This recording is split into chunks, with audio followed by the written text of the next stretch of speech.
Welcome to the Real Recovery Show. We air every Friday at noon, and I think we're nearing our 30th episode. This has been quite a year so far. Amazing conversations with people, getting to know people even within our own recovery community that I never knew so much about before. We have some very powerful people in our recovery community, people who have really done a lot to help people to heal. And there's nothing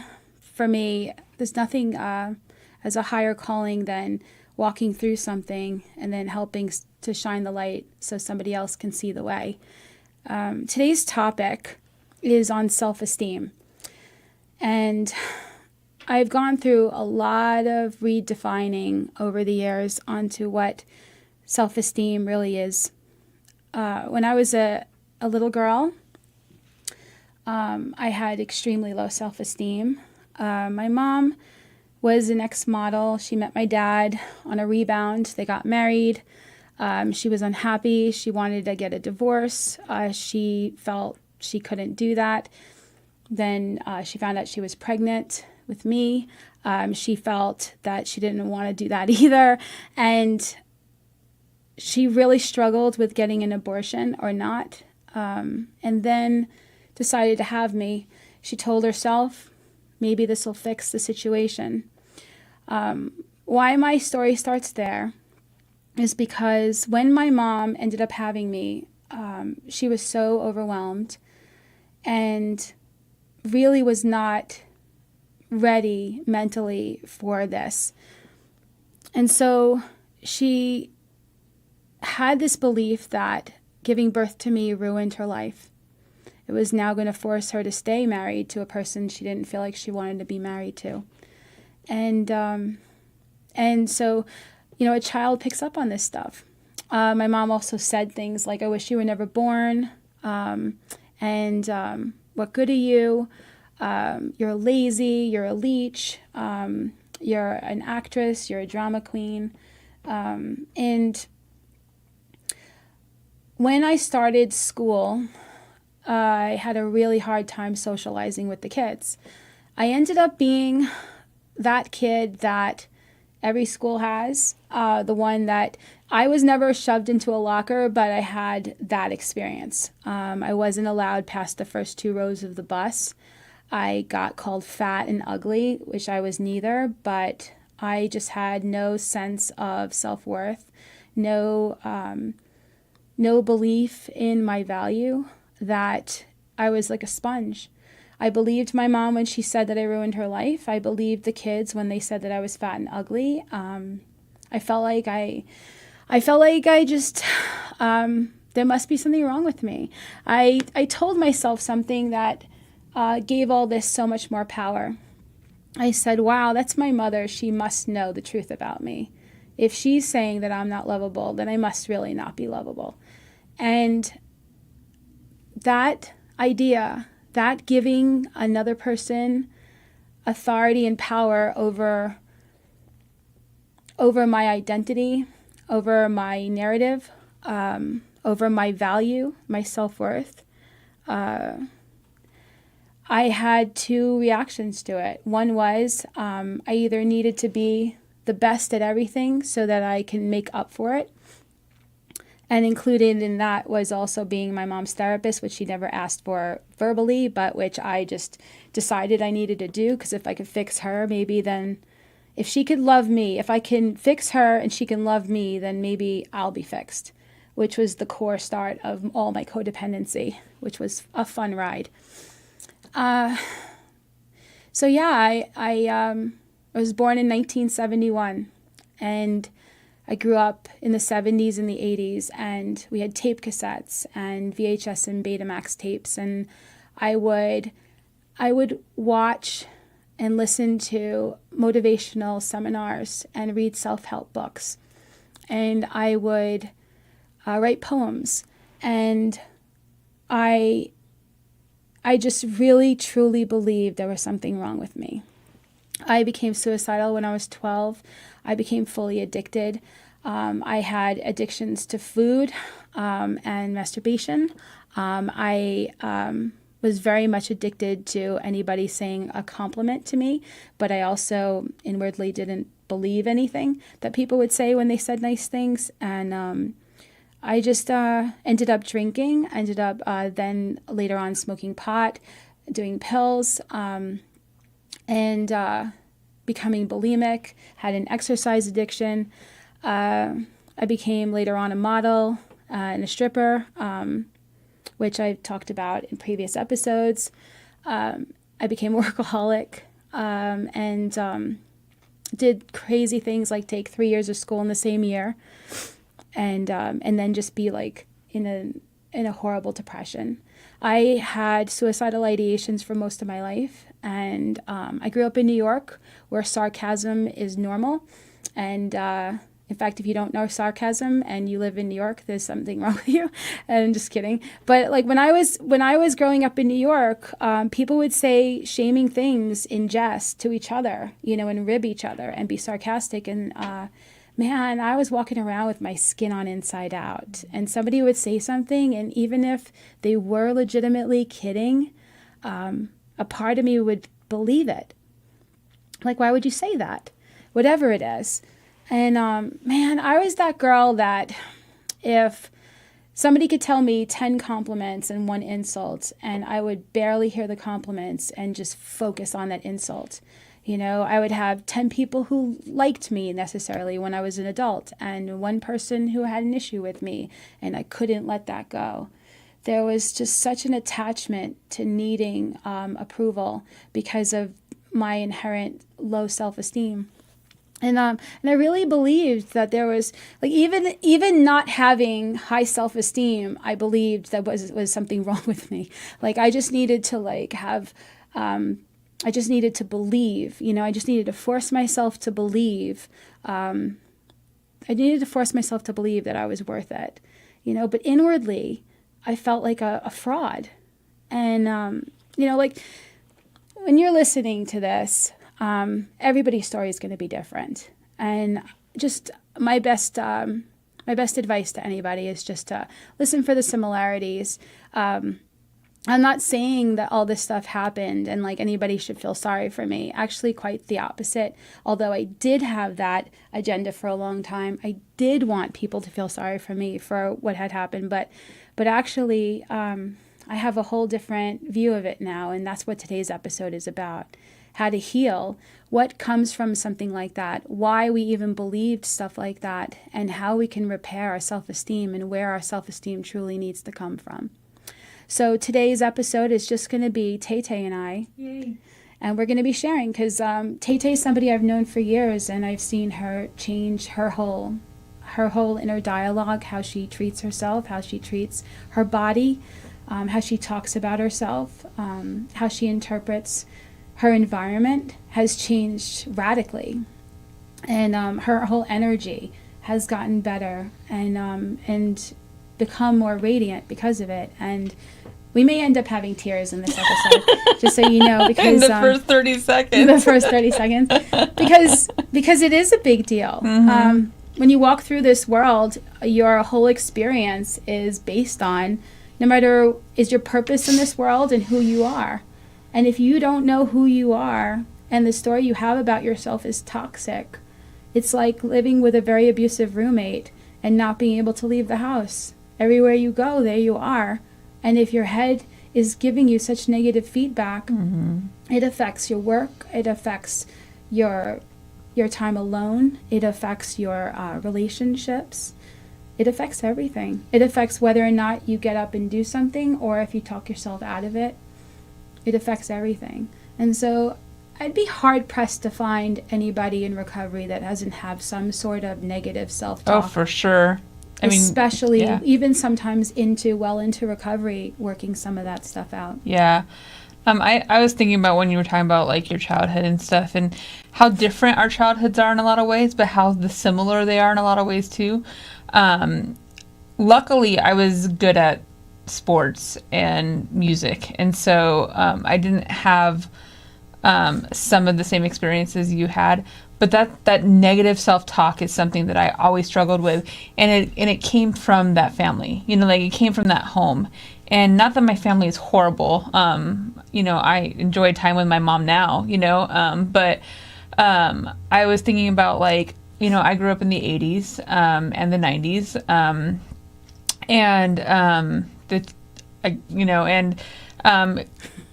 Sorry. She always gets distracted when she compares my 70s, 80s to her 80s, 90s. Yeah, because I graduated in 2001. Graduated high school in 2001. Mm-hmm. But most of my schooling was the 90s. And, starting school in the late 80s, dyslexia wasn't really... It was either like... oh, if you're dyslexic, you're stupid and you need to be in the stupid classes. And I couldn't be that person because my sister was just so smart and good at everything and never got a B. And so like I had to like hide this disability I had and learn how to do things a different way. And my dad would call me stupid a lot because it was hard for me to read. I still can't spell. And I can actually spell. It's just like if I write it down on a piece of paper, what I see is not what you see to this day. And so I'm grateful for spell check and autocorrect and all of those kinds of things. Grammarly is my best friend. I mean, like, but, and I'm a professional writer now. Like, so it's a really funny journey. But like, when I was little, I had one of those creative minds and I just wanted to write. And I remember in second grade writing this story, The Mall Club. It was a series of stories. My second grade teacher thought it was the greatest thing that ever happened. And my father thought I was an idiot for doing it. And I just remember that piece of like never being good enough, super young. And always comparing myself to my sister who just excelled in school and never really had to try because she was just smart, And now I know that I'm super smart. And it's funny because... growing up, like now that we're adults, because I'm 40 now, and so she's 41, almost 42, and like we were just like hearing her talk about like my creativeness and how she doesn't have that piece. It's just interesting to me that she sees things about me mm-hmm. that she wishes she had in her that I didn't know back then. Mm-hmm. But like back then it was just so hard for me to like compete because I was 2 years behind her in school, and, we've only lived in one city in our lives. And so growing up, like, I would always be compared to her, like, why aren't you as good as Lenore? Like, why don't you do as well as her? Like, not just with my parents, but with my teachers. Right. Like, right. Like, oh, we had your sister. We know what it's going to be like with you, but it wasn't like that with me. And so, yeah, those kinds of things are tough, and that did carry on, through my life. But I did have some things that I was better at than her, and I would shove them in her face, and which wasn't a good thing either. And then this brings up a good point. It does lend itself to being competitive. You know, needing so badly to be better than, or to say, see, look how good I am at this. Like, acknowledge this. Mm-hmm. It's like, it's interesting that when somebody is super competitive, basing their self-worth on whether or not they win, whether or not they're right, it creates such a defensive attitude, right? Mm-hmm. And what's happening though is that the war isn't really outside of us. It's not that, who is it that's supposed to hear how good we are and how amazing we are for us to finally get it? The war is internal. Yeah. It's because the part of the mind believes that we're not good enough. Yeah. And the other part's going, I don't believe you. I'm going to prove to you that I am good enough. See, I'll show you. I'm going to get this award. I'm going to win this thing. I'm going to get this accolade.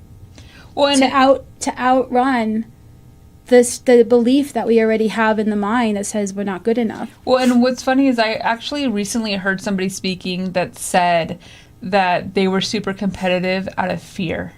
And it hit me in a way that I wasn't prepared for it to hit me, because I didn't realize that fear drove so many things in my life. And I knew that it drove a lot, but like even the competitive nature of myself, mm-hmm. because I so desire for you to love me. Like, mm-hmm. I so desire for you to want me to be around.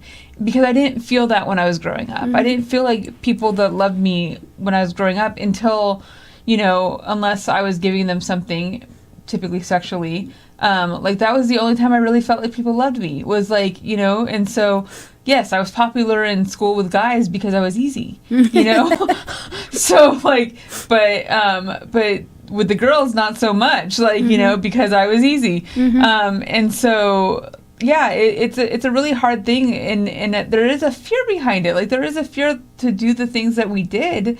I started burning really, really young. And I started, in middle school, I was in 6th grade, I believe. I was dating this boy, and he would go home and get a bottle of pills that was just mixed pills, and bring them to me at school. And that was when I started really using.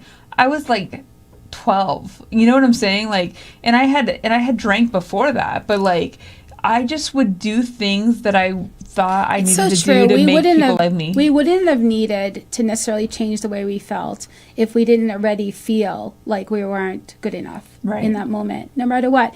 And in recovery, you hear people talking about this all the time, that when they drank or they did drugs, it's like they lost all that self-consciousness, So obviously, if that's one of the reasons why some of us drank and did drugs, obviously that's one of the problems. Yeah. And so that we need to address when we're in recovery.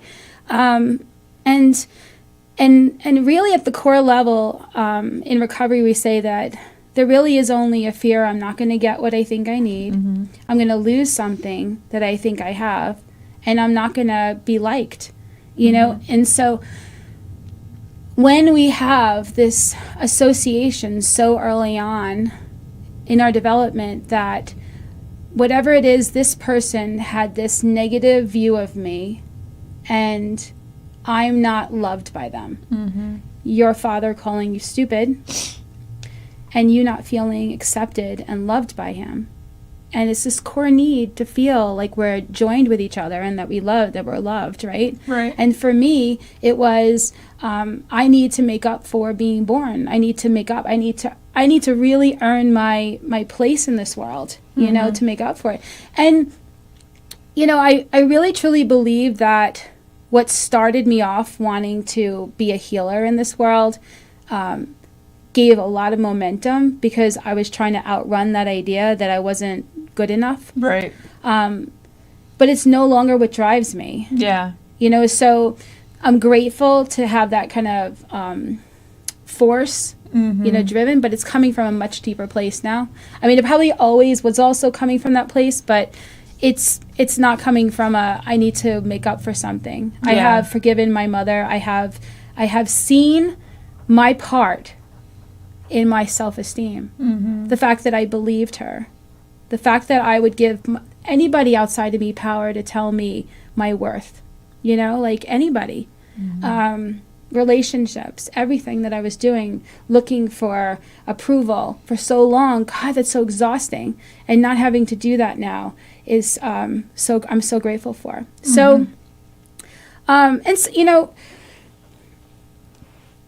when I became an adult, I would have a job and I would be afraid of not being seen as good enough, not being seen as lazy, being seen as somebody who was not worth keeping around. Like the way this tape just kept translating in the fear of abandonment I had in all my relationships. So I would people please, and I would be so focused on other people because I would be so afraid that somebody was going to leave me again. And for me, it wasn't so much of like being afraid people would leave so I'd people please. It was being afraid I would leave so I'd get super selfish and self-centered and self-seeking and like, what do I need to do to make them stay, from a place of selfishness, not from a place of serving.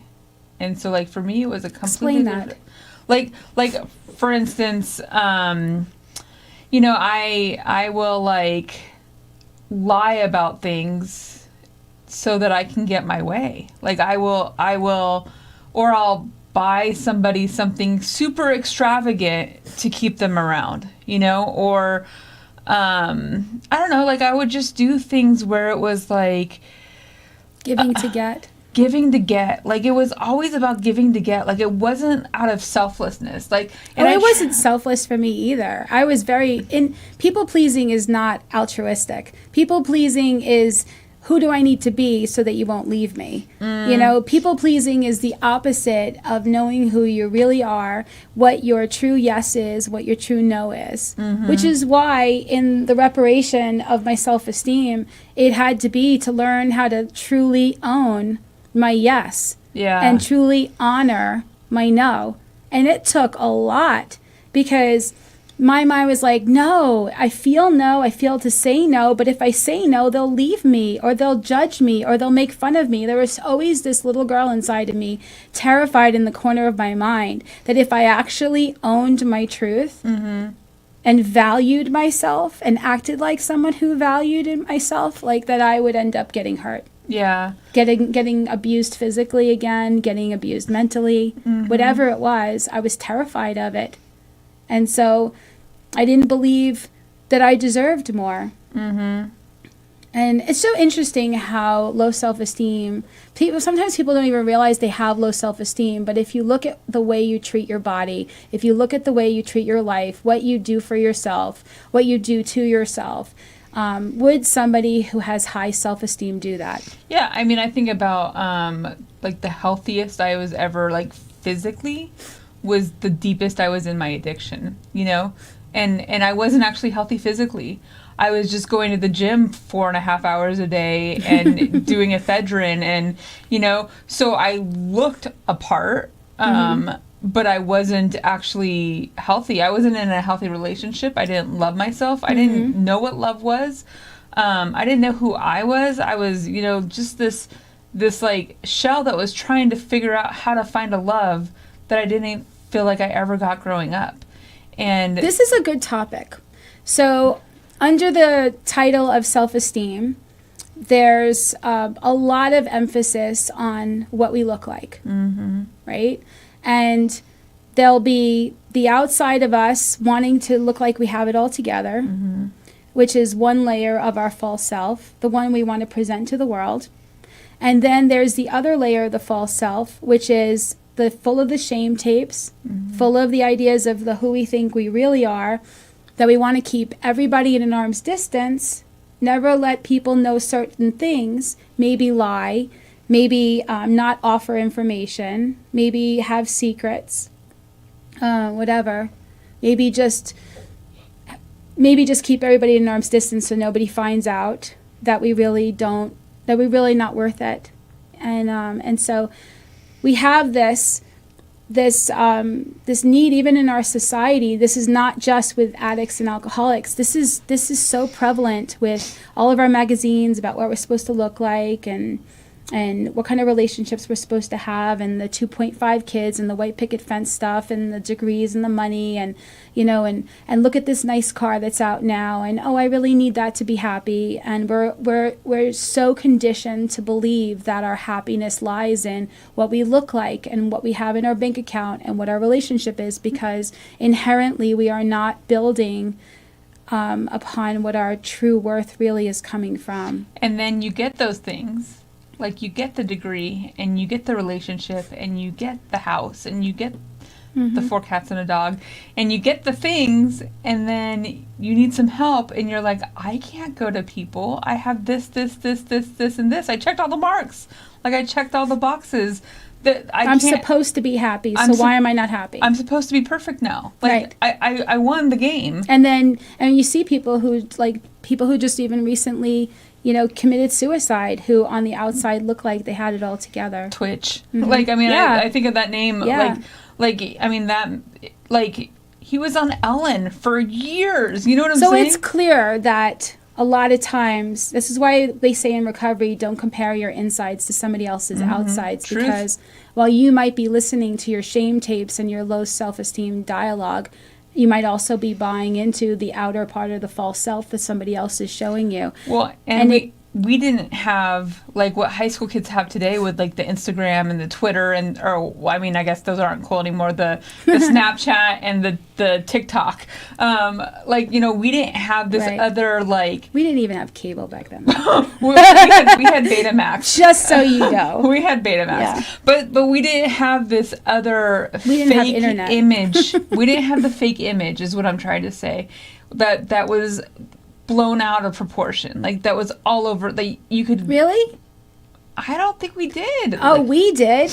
We had Barbie dolls, and I'm talking about of actual people that you know. Yeah, we had TV. We had awards. Like when TV started, we had magazines and newspapers. No, I'm talking about like your friends at school. Like kids. I grew up in Long Island, New York, which is one of the richest areas on Long Island, and I promise you we had it in school. Okay. We had it what people wore, the nice outfits, the cars that their parents drove, the status. We had that. We had the I'm better than you growing up in school. We had that. Well, we had the I'm better than you growing up in school, but that's not what I'm talking about. Like you'll see like kids that are super like, they have all these followers, and then they're like killing themselves is what I'm talking about. Like there's like a fake persona.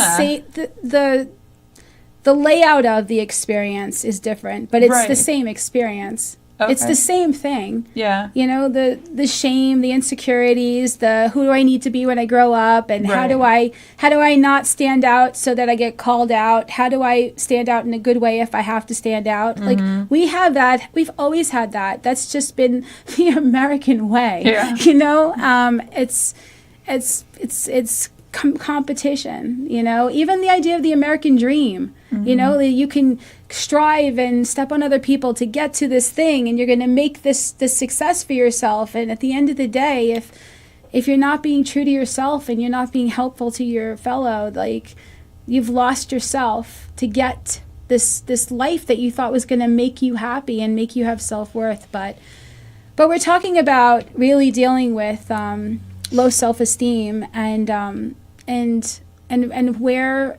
where this comes from and how it operates, but also more importantly, how to heal.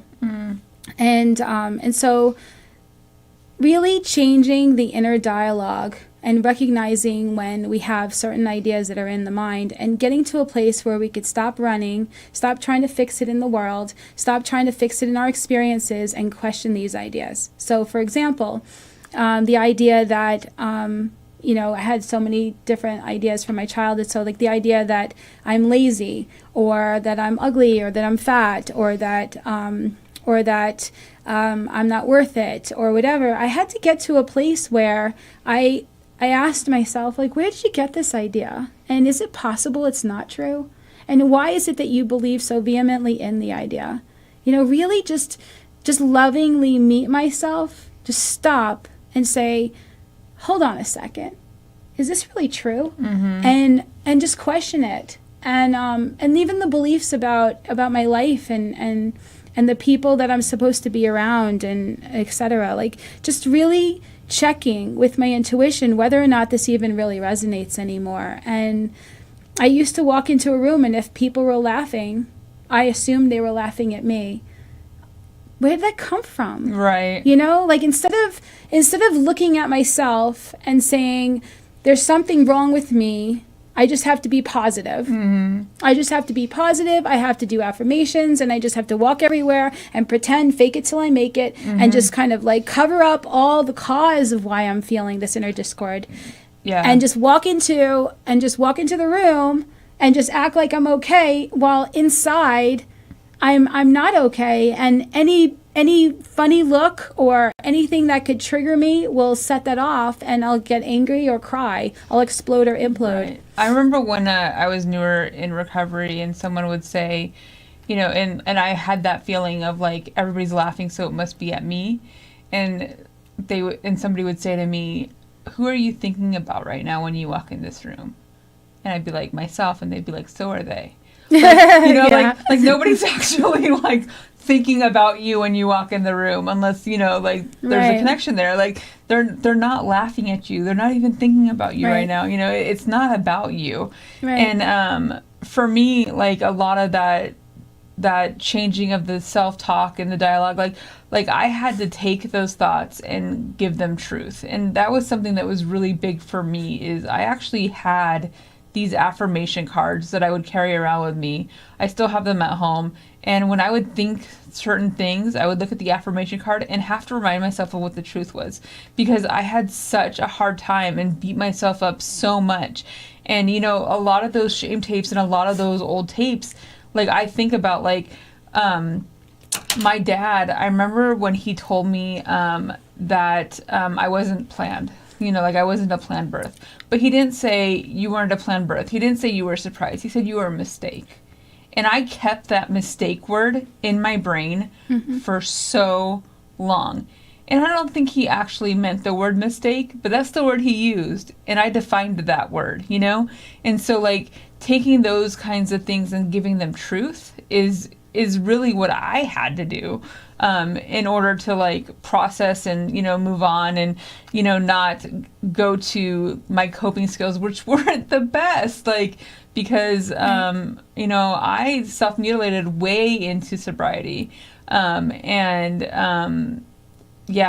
found myself in, you know, relationships I shouldn't be in way into sobriety because I was looking for something to make me feel better. Right. For me, affirmation tapes and writing affirmations on a mirror with lipstick, or you know, giving myself little pep talks and using affirmations. For me, that in and of itself didn't work. That they were great to introduce my mind to a possibility that whatever I was believing wasn't true. But and that part was helpful.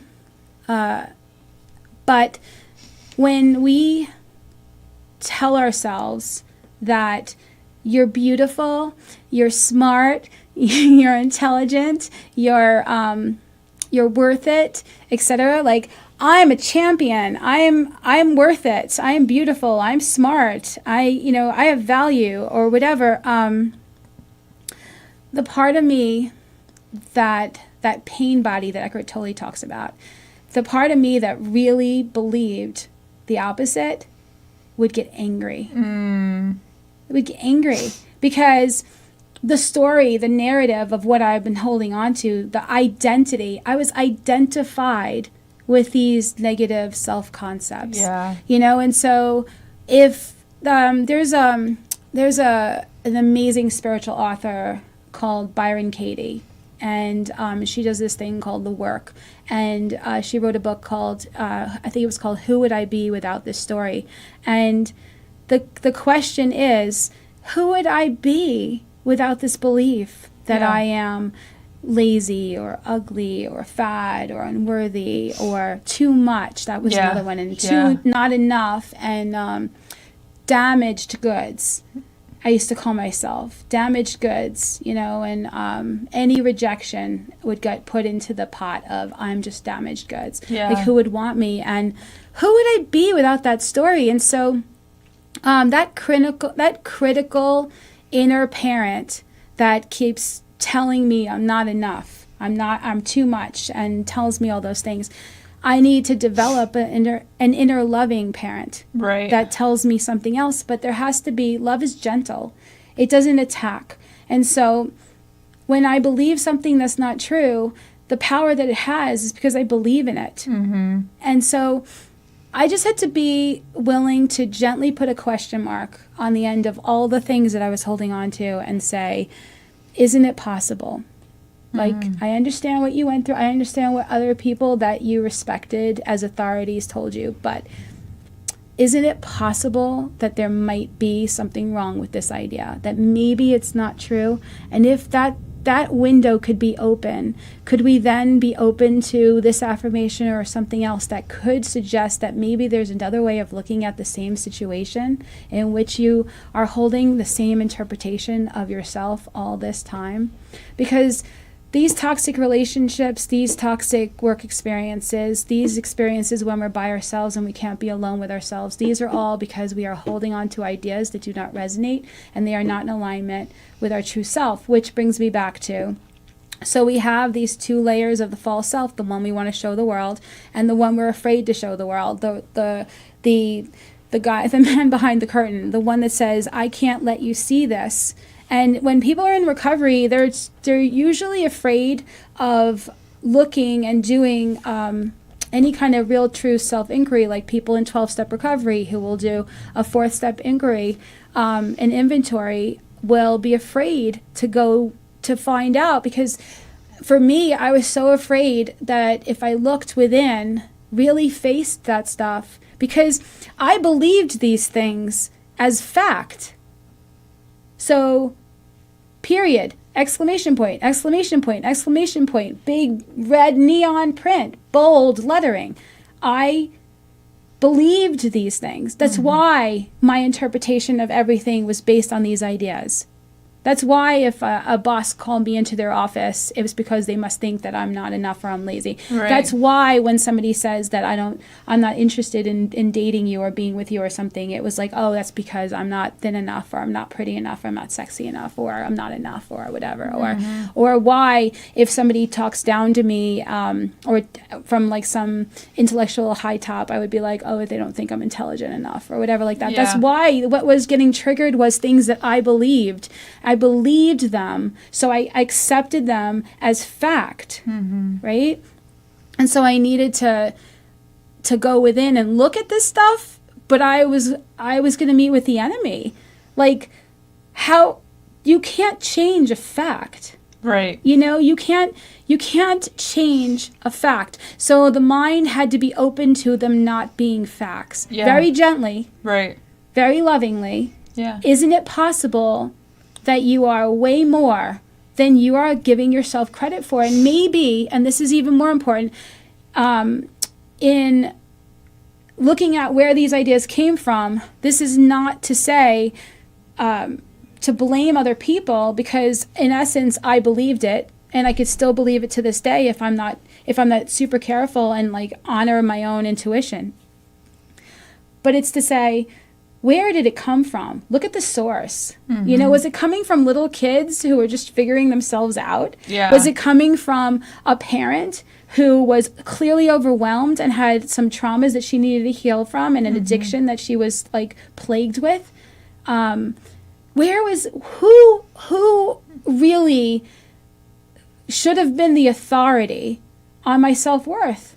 Right. And so now that I get to revisit it, I get to say, I would really love to really find out what the truth is then instead. Because had I had somebody tell me something else and I believed it, I would have had a whole different experience. But the emphasis is not on what somebody said to me, because there are many things that people said to me that I did not believe. I didn't take it on. There were things that happened that I was like, yeah, that's not me. Yeah. You know, so there's a reason why I was, and as a child, we're even looking for, who am I? Who am I going to be? You know, we're developing our egos, our little fragile egos. We're developing our stories of ourselves, you know. But I was able to say, you know what, you know, just like that adage, hurt people hurt people. My mom had a lot of shame that she projected, you know, and I accepted. And that's just how it is. And so in really like questioning that inner layer of the false self, which behind it, by the way, behind it is the true self, right? Who I really am. And who I really am is beautiful. Who everyone really is beautiful. We are beautiful without all these stories. You know, we just try to pretty up something that's already beautiful by adding stuff to it, and we believe stuff that's not true and dim our own lights. But who we really are, that's our connection consciously with our intuition, and that's where our yes comes from. That's where our no comes from. And when I ask myself whether or not my negative self-dialogue is true, and I say, does it even resonate? my mind is open to be restored to sanity. Yeah. And my higher power can reveal something else. And that's why it's so great to be on a path with other people who are so solution oriented and working on themselves, because as they have their shifts in perception that they're not the piece of you know what that they thought they were, I can then see myself in them and say, well, maybe I'm not either. And then what I get to do today is I get to go, the things I thought about myself were not true, but I believe them and I experienced my life as if they were true. And it's quite possible that whoever's listening, some of you have believed stuff about yourself that's not true. Yeah. To be in a position where maybe we can question some of these ideas. And so when we start to use affirmations as a tool, one of the things that often happens is it will trigger up what we really believe, what we think is fact. And when someone has any kind of trauma or self-esteem issues or addictions, oftentimes I have found what happens is they end up judging themselves for not being able to be more positive. Yeah. And to recognize that how it works is it's like when we tell ourselves something that's very flowery, and even if it aligns with our true self, even if it shakes the foundation of some faulty narrative that we have about ourselves, and it's not going to feel good for a second. And so the mind goes, that's not true, blah, blah, blah, blah, blah. Like if you've ever been in a situation where you believe something about yourself that's not positive, that's not loving, that's not self-honoring, and somebody gives you a compliment and you want to argue with them. Yeah. You know, it's like when we do affirmations and they trigger up what we really think about ourselves, that's all that's happening. And to acknowledge that, okay, that reaction is just because there's a part of me that doesn't believe this and thinks this is foo-fooey. And we don't need to lie to ourselves and say, no, we do believe this, but we can at least say, why don't we believe this? Like, what is going on with us? And start that dialogue and journal and maybe get a therapist or maybe talk to people or do steps or something, but something that would help to shake that up.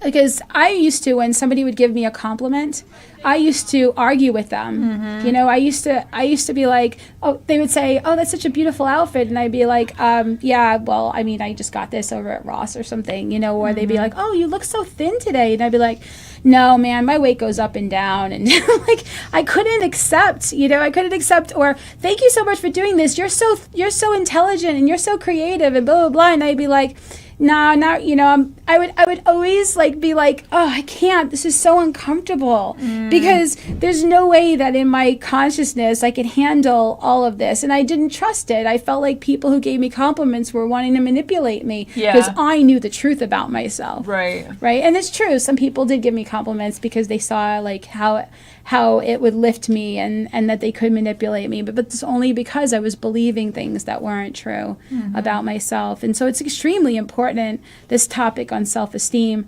It's extremely important to understand that, you know, it all comes down to what it is that we're telling ourselves.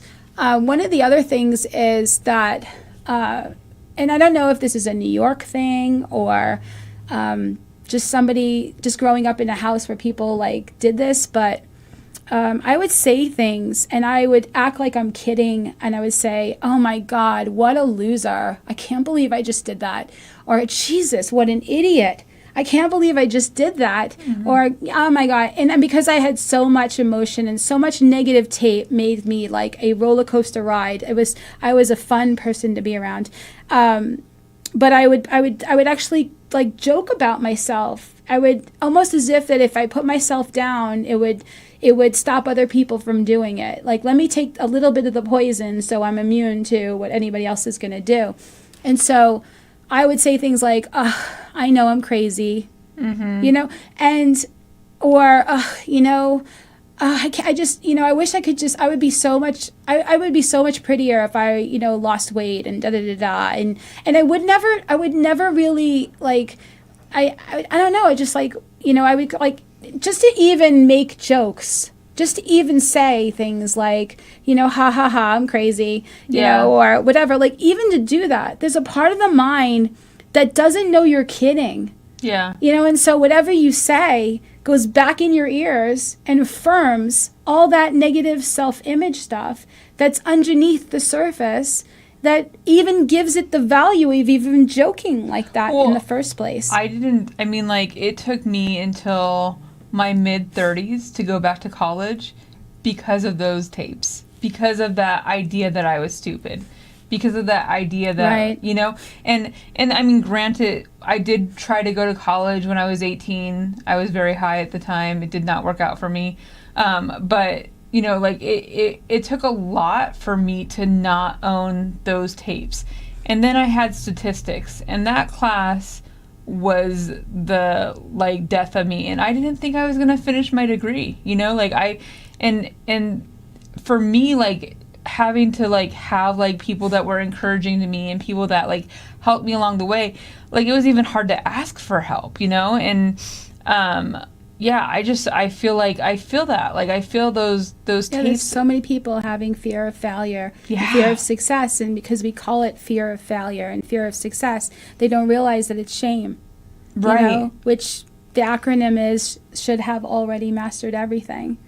I just believed, shame should have already mastered everything. So I just believed, I told myself, because of the amount of pain that I was in, that if I was the most beautiful, most intelligent, most accomplished person, that nobody would be able to say anything to me. Can you imagine the pressure? That's crazy. And then the self-talk when I'm not perfect? Yeah. That's why one of the slogans in recovery is progress, not perfection. Right. Because to really get that, we're looking to just keep improving and to grow and to get deeper and to be freer and to heal. And it's not about becoming something. It's really a lot about unlearning a lot of the negative ideas and the coping mechanisms and replacing it with self-love tools and joining and seeing things from a different way and really tapping into our intuition and our true self. And I am so comfortable with who I am today because I don't have an emphasis on who I seem to be. I just keep wanting to turn it all over and turn into inward to my intuition and just do what feels like the next right thing and not make big stories about it. Even with body image, I used to be so I used to have so much shame that I wouldn't leave the house if I gained 8 pounds. And water weight goes up and down and stuff like that. Can you imagine? Walking into a room and being afraid that everybody knows I gained 8 pounds. That's insanity. That is. And then for the past, I don't know how many years, my focus has been more so on just being healthy. Yeah. I feel like I've really started to step into that. And I know you've seen this journey, but a few years ago, I had someone who I don't even think of this person as someone I want to be like, but she said that I wear clothes that look like a trash bag. Like I just wear baggy clothes and I just look like I'm wearing a trash bag all the time. And she didn't even say it to me. She said it to somebody else, and I don't know why he told me that. But I remember thinking, no, I need to change my image now because I can't have people thinking I wear trash bags all the time, And I started to wear some pretty badass clothes, and so and started to change my image some. But I was still not in a healthy place. I wasn't in a healthy weight. I wasn't in a healthy mindset. And I've gradually been changing my diet and that sort of stuff. But then even more recently, someone referred to me as big. And I got I was destroyed. I was like, what do you mean? You don't understand how sick I was. I was destroyed. And I had this whole other shame tape going on. And I was like, what can I do to make this different? And I'm trying to impress someone that I don't even know their name. you know? And it was just like this other like level. And so I started moving this year, you know, like, and I don't know how much weight I've lost. I don't know if I've actually lost any weight. I know I've lost some fat. I know that my clothes fit differently. I know that my hair looks different. I know that, like, you know, my skin looks different. And it's about like this, like, being healthier is changing the way I look. But is it, or did I just start doing things that made me feel better about myself? So now I feel better about myself. I think it's that. Me too. Because I remember when I was heavier, and the moment that I started to eat better and take care of myself, I immediately started feeling better. And I didn't even lose weight yet or really do anything. But I think there's such a powerful esteem building from the core tool in just doing the next right step rather than a lot of my shame was coming from, oh, I shouldn't be eating this, but here goes. Yeah. Oh, I know I should exercise, but here goes. Or, oh, you know, I've been really not doing this thing, procrastinating this other thing, but I want to do this other thing. And like, and whatever it is, being selfish, being self-seeking, all this stuff, really, it seems like it's going to make our egos better, right? Like they say in recovery that we're egomaniacs with inferiority complexes.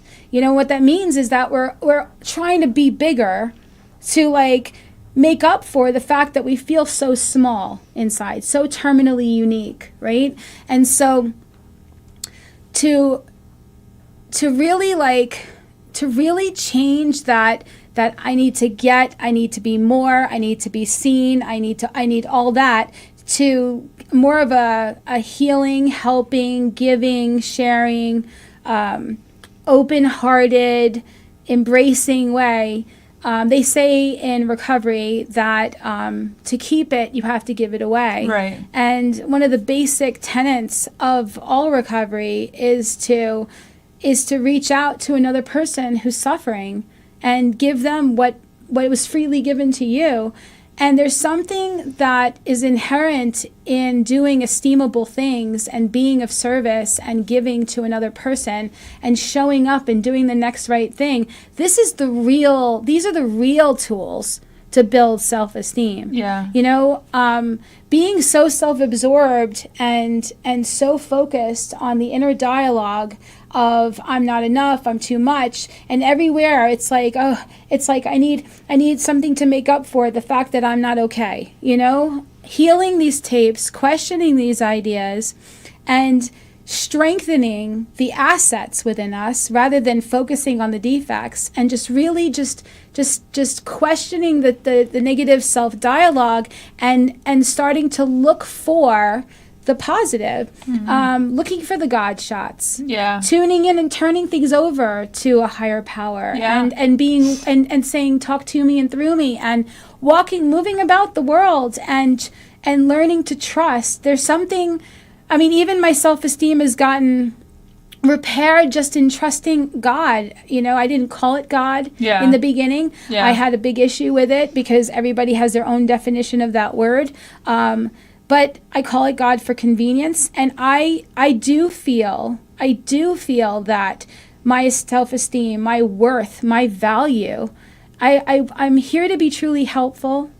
I want to let go of anything that blocks me from the sunlight of the Spirit. I want to really know who I really am and be good with it. Yeah. And who would I have been without all that story about what somebody else might have thought my worth was? Right. And I would rather get my worth from what I believe of God than from someone who's fallible, you know? Yeah. And this weekend I actually heard someone say that, you know, your hope is anchored in your foundation. So who is your foundation anchored in? And I feel like that's the way with everything. Like if I'm anchored in my higher power, if I'm anchored in what I believe God did to be, whether it's the universe or, you know, whatever it is, then I'm in a better place and I can see things more clearly and I can do things better and I can, find a way to not listen to somebody's judgment because I don't need their judgment, Right. When you're right with yourself, it doesn't matter what anybody else thinks. Right. But when you're not right with yourself, then you're an open, when I'm not right with myself, it's like my skin is on inside out. Yep. And I'm sticky. Yeah. And so what anybody else thinks of me, it sticks to you. It sticks to me. Yeah. But when I'm right with myself, my skin's on right. I'm good. I'm good. I'm just like, you know what? My narrative of myself isn't based on trying to look good anymore. Right. It's based on trying to just be good with myself. Yeah. And so there was this whole thing because of when we're really not right with ourselves, we end up believing things that are not true, being super gullible, and or very, very, very untrusting, and confused a lot, and indecisive, and not really feeling like we're grounded, and that we can trust our own intuition and our own instincts. Because if our head tells us that we're too much and not enough in some way, shape, or form, if we have negative self-dialogue, it's very difficult to really, truly feel good about decisions we make and about who we are now in the world. But when we're willing to question it and just detach from all that, even if you're not at a point where you can't question every single tape you might be running at the moment, because they'll come up later. You'll get triggered and it'll go, I believe this, and you'll go, okay, why do I believe this? And you'll be able to deal with it. But just to detach, to know, I'm a very visual person, to know that I have this false self I want to present to the world and the one I want to hide from the world. And then there's my true self. You know what? I want to detach from the stories of the who I think I am and the who I think I'm supposed to be. Just enough to just tune in to who I really am and what really resonates. And even if it's just a small self-concept at first, one that just truly resonates, it's good enough because there's peace, there's freedom in that. And in that is where I meet my higher power through my intuition. And my yes, I have to practice honoring my yes. And my no, I have to practice honoring my no. So if somebody asks me to do something and I feel a no, and I say yes anyway, that's out of fear. That feeds my negative self-concept. And if I end up, the fear is actually a byproduct. The fear, I make the decision because I'm afraid. Right. But the idea that makes me make that decision is this shame tape. Yeah. And so if I say yes when I need to say no, I am feeding myself my negative self-image. I am telling myself, well, Lisa, you would say no if you cared about yourself and you value yourself, but we don't do that. So we're going to go ahead and just put the other person's good higher, or whatever that we think their good is, or what they want, because we're so afraid of being abandoned or whatever. And we just protect this very pitiful self-concept and do the thing that's not for our highest good. But wait, when we actually do say no, and we get to a place where we can matter-of-factly say no, like, I'm not really feeling to do that, but thank you so much for asking me. Or, I don't really have the time to do that, but maybe some other time. Each time we do that, we start putting currency in the bank of our true self-esteem. We're saying, I honor myself in this moment. I hear my no, and I am listening better, and I'm honoring it. And there's this really cool Dr. Seuss saying that say what you mean and mean what you say, because those who matter don't mind, and those who mind don't matter. Right. Yep. And so as we start to honor ourselves, and then our yes becomes our beautiful yes. Yeah. And as we start to honor our yeses, we start to, even with the fear of, because of shame tapes or whatever, even with the fear of failure, we start to lean into the yeses. Man, the world becomes better, and we start to experience ourselves in it, and in it, our true self-esteem expands. And it's just an amazing experience to not sit there and try to do battle with negative self-images and be surrounded by people who are negative, projecting their negative self-images. Instead, actually just honoring what the intuition says, holding on to nothing but what resonates, saying yes when I feel to say yes, saying no when I feel to say no, and doing what feels like the next right step just only because it feels like the next right step, not because I need somebody to go at a girl. And not because I need to protect myself from something happening that I'm afraid I think is going to happen, but really just truly holding on to that core and trusting that it gets stronger. Yeah. And we tune in better. And we able to then realize that, you know what? I'm good. I used to hate being alone. I used to hate being alone because I was afraid. I was so suicidal for so long that I couldn't stand being alone.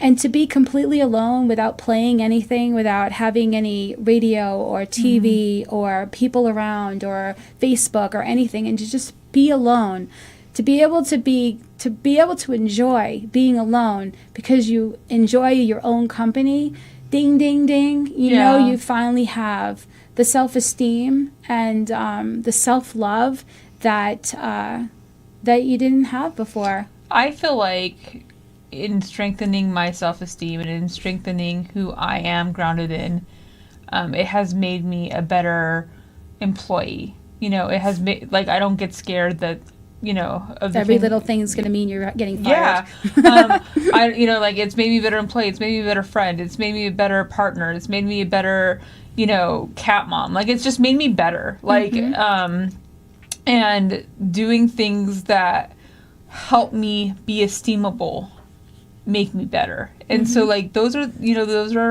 yeah, every time I put the cart back, I run it over back to Whole Foods, I feel better. Me too. And so each thing that we do in recovery to be better, it is progress, not perfection, but each little thing that we do, we get better. Yeah. Everything that we do, where we heal our self-dialogue, where we do the work and we make amends, or we really heal our guilt. We really can re-narrate who we are and who we get to be in this world. Yeah. So I hope you enjoyed this hour-long talk on self-esteem. It was so much fun to do an episode just the two of us. We haven't done this since the very first episode. We haven't had one just the two of us? Not since the very first episode. It's been so many episodes, I completely... But the opinions expressed here are strictly those of the people who gave them and do not represent any 12-step program or should replace your own intuition or professional medical advice. We hope that you enjoyed this video and that you can send it to other people in the hopes to get the message out that there are so many tools and insights that we can have in our recovery that can really help to break our chains and fix our relationships and heal our minds. So you can watch us on Facebook, on YouTube, on Amazon Fire TV. You can listen to us on the PHLV Radio app, or you can get our podcast on Apple Podcasts, Spotify, and iHeart Radio. And I think, what are we also on? What was it? Alexa. And all our episodes are on themeetingspace.com. Just click on The Real Recovery Show. Okay, we thank you for joining us today on The Real Recovery Show. We'd like to give a special thanks to our sponsor and our gracious host, PHLV Radio, here in Las Vegas, Nevada. See you next week.